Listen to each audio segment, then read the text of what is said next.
नमस्कार मित्रांनो, ज्ञानप्रकाश या यूट्यूब चॅनलवर आपलं स्वागत आहे. मित्रांनो, निलीप पोर्टलवरती निरक्षर लोकांची माहिती ऑनलाईन करायची आहे. त्या संदर्भातला आजचा हा व्हिडिओ. तर ती कशी करायची या संदर्भात आजचा हा व्हिडिओ बनवत आहे.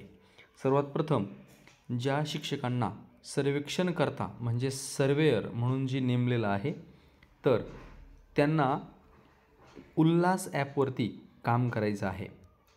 उल्हास ॲप हे बघा, उल्हास ॲपवरती आपल्याला काम करायचं आहे. त्यांचं रजिस्ट्रेशन पण झालेलं असेल तर उल्हास ॲप घेतल्यानंतर काय करायचं, क्विक सर्वे, क्विक ॲक्शन, हे बघा इथं सर्वे बटन आहे, यावरती आपण क्लिक करणार आहोत.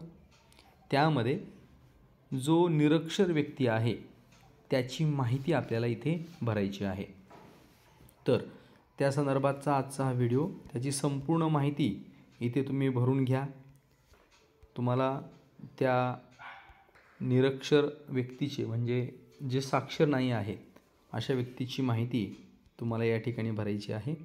त्याच्या वडिलाचं नाव, त्याचं पूर्ण नाव, अशा पद्धतीने आपण हे ॲड करू शकता. त्याच्या आईचं सुद्धा नाव आपल्याला इथे भरायचं आहे. त्याची संपूर्ण डाटा पूर्ण भरायचा आहे. एक एक गोष्ट जे पेज आहे त्या पेजवरती. आता हा निरक्षर व्यक्ती असल्या कारणाने याला मी लर्नर म्हणतो आणि याची माहिती भरतोय. तर हा किती वर्षाचा आहे, त्याचा मोबाईल नंबर, सगळ्याच गोष्टी इथे तुम्हाला टाकायच्या आहेत, भरायच्या आहेत. अशा पद्धतीने हा मेल आहे, अपंग आहे का, नसेल तर नाही. तुम्ही त्याचं काय हे बघा, एवढ्या त्याच्या ओळखपत्र म्हणून एवढ्यापैकी एक कुठलं तरी सिलेक्ट करायचं आहे. Ration card, student I D, pensioner I D, passport, pan card, यापैकी कोणतेही. आपल्याकडे सर्रास वोटर आय डी म्हणजे मतदान यादीमधला त्याचा इपिक नंबर मिळतोच, तो आपल्याला इथे टाकायचा आहे. तुम्ही टाकू शकता आणि तो सर्वांना सोपा जातो सापडण्यासाठी, शोधण्यासाठी. त्यामुळे तुम्ही हे टाईप करू शकता. त्याची कॅटेगरी कोणती आहे ते सिलेक्ट करा. तो कोणता व्यवसाय करतो, शेती करत असेल तर ॲग्रिकल्चर, आणि जो तो मजुरी करत असेल तर डेली बॅगर म्हणून एक आहे बघा, मजुरीचा तो प्रकार. सध्या तर मी तो शेती करतो आहे म्हणून. आणि इथे एक महत्त्वाची गोष्ट आहे की add head of family only, म्हणजे फक्त तो एकटाच जर निरक्षर असेल तर त्यालाच फक्त आपण ॲड करणार आहोत. ॲड या चेकबॉक्सवर क्लिक केलात तर फक्त त्याचीच माहिती दिसेल. आणि जर आपण या चेकबॉक्सवर क्लिक नाही केलात तर नुसतं ॲड मेंबर जर केलात तर याचा अर्थ असा होतो की याच व्यक्तीच्या घरामध्ये आणखी एखादा निरक्षर व्यक्ती आहे आणि याला आपण जोडणार आहोत. लक्षात ठेवा. म्हणून तुम्हाला मी या ठिकाणी अगोदरच हे महत्त्वाची गोष्ट आहे. आता बघा, याला टच केलात की फक्त या एकाच व्यक्तीची माहिती आपण आता फीड करणार आहोत. याला जर क्लिक केलात, हे बघा काहीतरी राहिलं आहे असं सांगते.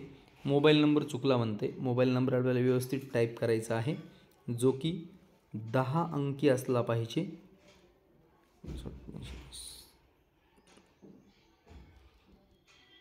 590 59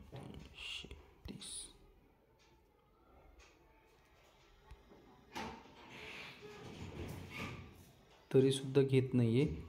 93 950 आहे का, 950 59 330 आता येऊ शकेल. हे बघा, मोबाईल नंबर चुकल्यामुळं तो घेतलेला नाही. हे बघा, माझा अगोदरचा आकडा 3 होता, आता 4 झालेला आहे. म्हणजे वैयक्तिक एक व्यक्ती, काही व्यक्तीची माहिती चुकली असेल, मोबाईल नंबर, त्याचं वय, तर त्याला करण्यासाठी मॅनेज रेकॉर्ड्सवरती जा. तुम्हाला पूर्ण यादी येईल. ज्या व्यक्तीची माहिती तुम्हाला दुरुस्त करायची असेल त्याला टच करा. इथे एडिटचं ऑप्शन येतं किंवा डिलीट पण करू शकता. बघा, मी प्रत्येकाला लर्नर केलेलं आहे. प्रत्येकजण लर्नर दिसतोय तुम्हाला, प्रत्येकजण इथे लर्नर आहे. अशा रीतीने तुम्ही ती माहिती फिलअप करू शकता.